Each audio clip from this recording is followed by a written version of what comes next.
நாக்கு தான் நாரதர் வேலை பார்க்குதுன்னா, இந்த மானங்கெட்ட மனசு அது கூட சேர்ந்துக்கிட்டு ஒரே ஆட்டமா ஆடுதுங்க.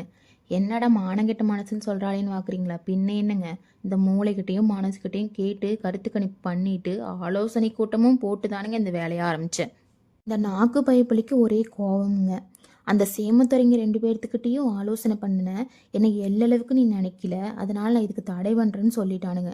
நானும் தயவு செஞ்சு மன்னிச்சுக்கப்பா சாமி, தப்பு பண்ணிட்டேன்னு சொன்னாலே கேட்க மாட்றானுங்க. இந்த நாக்கு பயப்புல என்ன நாரதர் வேலை பார்த்தான்னு தெரியலைங்க.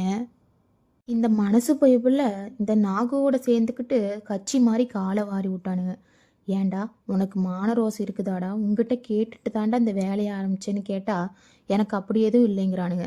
அப்போ நான் மானங்கெட்ட மனுஷன்னு சொல்றதுல தப்பு இல்லைங்களே. இந்த பஞ்சாயத்தெல்லாம் எதுக்குன்னு நினைக்கிறீங்க? இல்லை இந்த ராகி சேமியாவை சாப்பிட்றதுக்கு தாங்க. கடைசியில் இந்த மூளையோட கூட்டணி போட்டு சேமியாவை எப்படியோ வயிற்றுக்குள்ளே தள்ளியாச்சுங்க. இதுக்கு ஆதரவு கொடுத்த தக்காளிக்கும் நாட்டு சர்க்கரைக்கும் சைடிஷ்ங்கிற முக்கியமான பொறுப்பு கொடுத்துருக்கணுங்க. நீங்கள் என்ன நினைக்கிறீங்க? பொறுப்பு கரெக்டு தானுங்க. பொறுப்பு கரெக்டாக இருந்தால் கருத்து கமெண்ட் பாக்ஸில் சொல்லிட்டு போங்க.